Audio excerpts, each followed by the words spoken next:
بسم اللہ الرحمن الرحیم۔ بسم اللہ الرحمن الرحیم۔ السلام علیکم عزیز طلبہ کرام، امید ہے آپ حضرات خیریت سے ہوں گے۔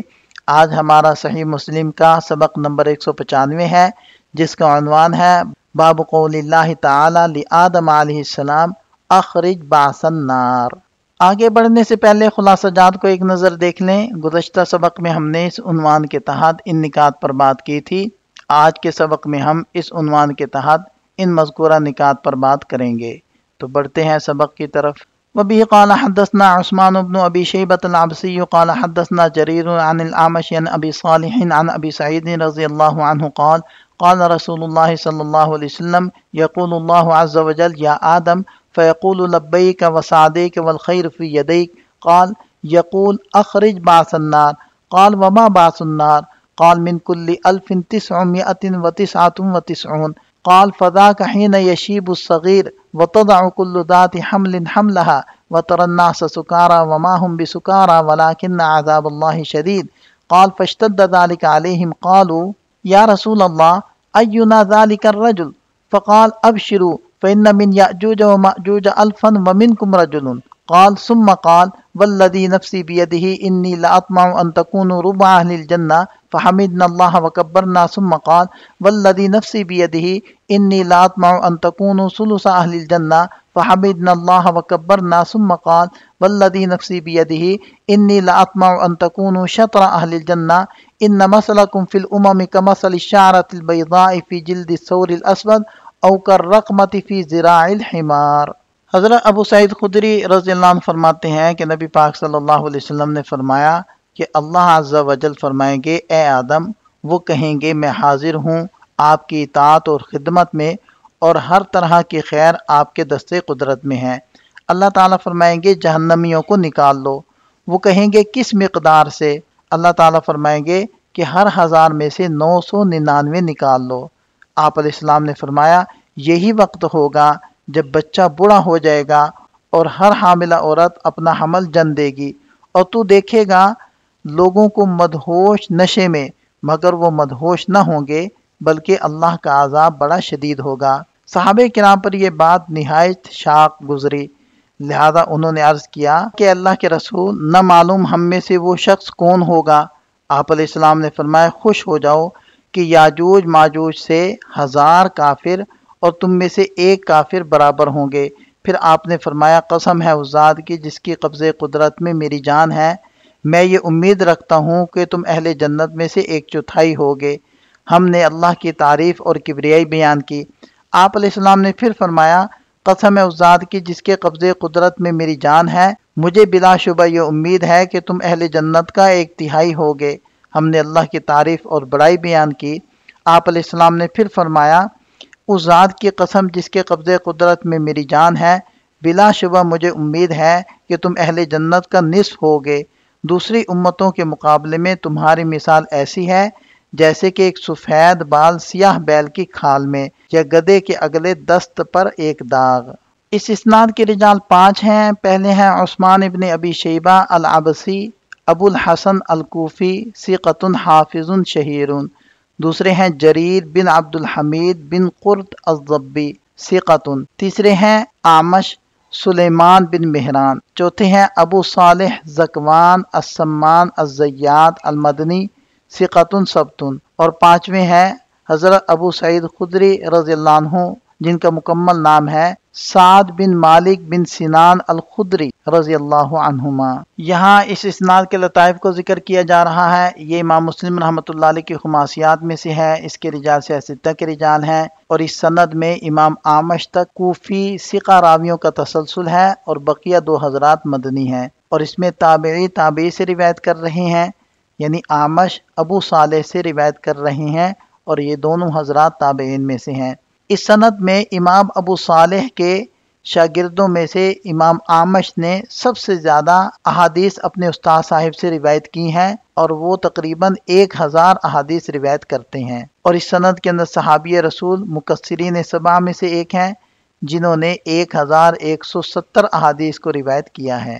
باس النار سے مراد وہ لوگ ہیں جو جہنم کے لیے منتخب کیے گئے، اور باس کا اصل استعمال جنگی مہمات کے لیے ہوتا ہے، لیکن یہاں اس سے مراد جہنمیوں کی پہچان ہے۔ حضرت آدم علیہ السلام کو یہ ذمہ داری اس لیے دی جائے گی کیونکہ وہ تمام انسانوں کے والد ہیں اور انہیں نیک و بد کی پہچان حاصل ہے، جیسا کہ نبی پاک صلی اللہ علیہ وسلم نے واقع معراج میں دیکھا کہ حضرت آدم علیہ السلام کے دائیں طرف نیک لوگ اور بائیں طرف بد لوگ بیٹھے ہوئے تھے، اور وما باس النار میں وہ اس جملے کو پچھلے مفہوم سے جوڑتی ہے، اور مطلب یہ ہے کہ انہوں نے فرمایا سمعت و اطاعت، کہ ٹھیک ہے میں نے سن لیا اور میں نے بات کو مان لیا، اب مجھے جہنمیوں کی تعداد کے بارے میں بتلائیے کہ ان کی مقدار کتنی ہے۔ مختلف احادیث میں جنت اور جہنم کے افراد کی تعداد مختلف انداز میں بیان ہوئی ہے۔ حضرت ابو سعید خدری رضی اللہ عنہ کی روایت کے مطابق ہر 1000 میں سے ایک شخص جنتی ہوگا، جبکہ حضرت ابو ہریرہ رضی اللہ عنہ کی روایت میں ہر 100 میں سے 10 جنتی بتلائے گئے ہیں، اس لیے بعض علماء نے زیادہ تعداد والی روایت کو ترجیح دی ہے۔ بعض نے کہا ہے کہ اصل مقصد تعداد نہیں بلکہ جنتیوں کی قلت کو ظاہر کرنا ہے۔ ایک رائے یہ بھی ہے کہ حضرت ابو سعید خدری رضی اللہ عنہ کی روایت تمام انسانوں کے لیے ہے، جبکہ حضرت ابو ہریرہ رضی اللہ عنہ کی روایت ان کے علاوہ ہے۔ فذاک حین یشیب الصغیر، اس کا مفہوم قرآن کریم کی ان آیات سے مطابقت رکھتا ہے جو قیامت کی ہولناکی کو بیان کرتی ہیں، جیسے بچوں کا بوڑھا ہو جانا اور ماؤں کا اپنی اولاد کو بھول جانا۔ علماء نے اس بات میں اختلاف کیا ہے کہ یہ واقعات دنیا میں قیامت سے پہلے پیش ہوں گے یا قیامت کے دن۔ بہرحال یہ مفہوم شدت خوف کو بیان کرتا ہے۔ آگے صحابی نے پوچھا کہ اینا ذاک الرجل، علامہ طبی رحمہ اللہ فرماتے ہیں کہ یہ سوال یا تو حقیقت پر مبنی تھا کہ وہ شخص کون ہوگا، یا خوف اور حیرت کا اظہار تھا، اس لیے نبی پاک صلی اللہ علیہ وسلم نے جواب میں تسلی دی اور فرمایا ابشرو، خوش ہو جاؤ۔ اور دیگر روایات میں ہے کہ صحابہ کرام اس بات کو سن کر رو پڑے۔ من یاجوج و ماجوج الفن، اس سے مراد یہ ہے کہ جہنمیوں کی اکثریت ان قوموں سے ہوگی۔ منکم رجلن کا مطلب ہے کہ نجات پانے والا مسلمانوں میں سے 1000 میں سے ایک فرد ہوگا۔ علامہ طبی رحمہ اللہ کے مطابق اس سے ظاہر ہوتا ہے کہ یاجوج ماجوج بھی وعید میں شامل ہیں اور دیگر امتوں میں بھی کچھ لوگ جنتی ہوں گے۔ علامہ قرطبی رحمہ اللہ کے مطابق منکم سے مراد آپ علیہ السلام کے صحابہ اور دیگر مومنین ہیں۔ خلاصہ یہ ہے کہ منکم کا اشارہ تمام مسلم اقوام کی طرف ہے، جیسے کہ حضرت ابن مسعود رضی اللہ عنہ کی روایت میں آیا ہے کہ جنت میں صرف مسلمان ہی داخل ہوں گے۔ علامہ سنوسی رحمہ اللہ کے مطابق وَمِنْكُمْ رَجُلٌ کا خطاب امت مسلمہ کے لیے ہے، اور اس کا مقصد یہ نہیں کہ ایک مسلمان جنت میں جائے گا اور باقی سب جہنم میں، بلکہ اس سے مراد امت مسلمہ کی تعداد کا دیگر اقوام کے مقابلے میں کم ہونا ہے۔ یاجوج ماجوج جیسے اقوام کی کثرت کے مقابلے میں مسلمانوں کی قلت کو ظاہر کیا گیا ہے تاکہ امت کو تسلی دی جائے کہ جہنمیوں کی اکثریت ان سے نہیں بلکہ دیگر اقوام سے ہوگی۔ اس سے امت کے خوف کو دور کرنا اور ان کی امید کو مضبوط کرنا مقصود ہے۔ یہ اللہ تعالیٰ کی طرف سے اس امت کے لیے بشارت اور اس امت پر فضل ہے۔ حافظ ابن حجر رحمہ اللہ کے مطابق یاجوج ماجوج بنی آدم میں سے ہیں اور حضرت نوح علیہ السلام کے بیٹے یافس کی نسل سے تعلق رکھتے ہیں۔ الرقمہ کی مثال میں یہ بتلایا گیا کہ یہ جانور کے جسم پر ایک سفید یا بغیر بال کے دائرہ ہوتا ہے جو مسلمانوں کی قلت کو ظاہر کرنے کے لیے بطور تشبیہ کے استعمال ہوا ہے۔ یہ حدیث متفق علیہ ہے اور دیگر ائمہ حدیث نے بھی اپنی اپنی کتابوں کے اندر اس حدیث کو ذکر کیا ہے جس کی تفصیل یہاں موجود ہے۔ اس حدیث سے کئی اہم فوائد حاصل ہوتے ہیں۔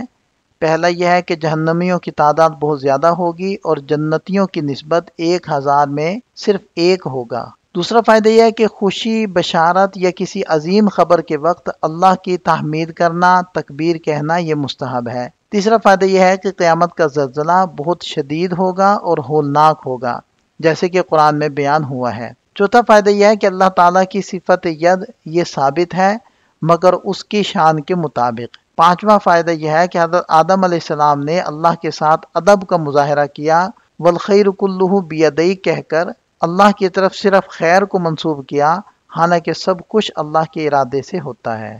اس عبارت کا خلاصہ یہ ہے کہ نبی پاک صلی اللہ علیہ وسلم کی اپنی امت کے لیے شفقت، خیر کی امید اور دعا کی شدت اس قدر عظیم تھی کہ اللہ تعالیٰ نے آپ علیہ السلام کو تسلی کے لیے وعدہ فرمایا کہ ہم آپ کو آپ کی امت کے بارے میں راضی کریں گے اور آپ کو ناراض نہیں کریں گے۔ یہ آپ علیہ السلام کے رحمت للعالمین ہونے اور امت کے لیے آپ علیہ السلام کی محبت کا مظہر ہے، جیسے کہ قرآن کریم میں فرمایا وَبِالْمُؤْمِنِينَ رَءُوفٌ الرحیم اور وَمَا أَرْسَلْنَاكَ إِلَّا رَحْمَةً لِّلْعَالَمِينَ۔ حضرت عبداللہ ابن عمر رضی اللہ عنہ کی روایت میں نبی پاک صلی اللہ علیہ وسلم نے سابقہ انبیاء کی دعاؤں کو پڑھ کر اپنی امت کے لیے روتے ہوئے دعا کی، جس پر اللہ تعالیٰ نے حضرت جبریل علیہ السلام کو بھیجا اور آپ علیہ السلام کو خوشخبری دی کہ ان کی امت کے بارے میں ان کو راضی کیا جائے گا۔ امت مسلمہ کے لیے نبی پاک صلی اللہ علیہ وسلم کی شفاعت اور اللہ تعالیٰ کا وعدہ ایک عظیم بشارت اور بے مثال عطیہ ہے، جس پر ہر مسلمان کو ہمیشہ شکر گزار رہنا چاہیے کہ اللہ نے اسے اس مبارک امت میں شامل کیا۔ شاعر نے خوبصورت انداز میں اس فخر و سعادت کو بیان کیا ہے کہ اللہ تعالیٰ نے اسے یا عبادی کے خطاب کے لائق بنایا اور حضرت محمد صلی اللہ علیہ وسلم کو اس کا نبی مقرر فرمایا، جو باعث عزت و رفعت ہے۔ وبی قال حدثنا ابو بکر بن ابی شیبہ قال حدثنا وقیع قال وحدثنا ابو قریب قال حدثنا ابو معاویہ کلاہما عن الاعمش بهذا الاسناد غیر انہما قالا ما انتم یومئذ فی الناس الا كالشعرة البیضاء فی الثور الاسود او كالشعرة السوداء فی الثور الابیض ولم یذکرا او الرقم فی ذراع الحمار۔ ترجمہ واضح ہے، یہاں کتاب الایمان مکمل ہو جاتی ہے۔ اس اسناد کے رجال 5 ہیں، تمام حضرات کا تذکرہ اس سے پہلے ہو چکا ہے۔ یہ ان احادیث سے حاصل ہونے والے چند فوائد ہیں۔ یہاں ہمارا سبق مکمل ہو جاتا ہے، ایک نظر خلاصے کو دیکھ لیں۔ یہ سبق سے متعلق چند سوالات ہیں، ان کے جواب تحریر کریں۔ ملتے ہیں نئے سبق کے ساتھ۔ اللہ تعالیٰ ہم سب کا حامی و ناصر ہو۔ دعاؤں میں یاد رکھیے گا۔ السلام علیکم۔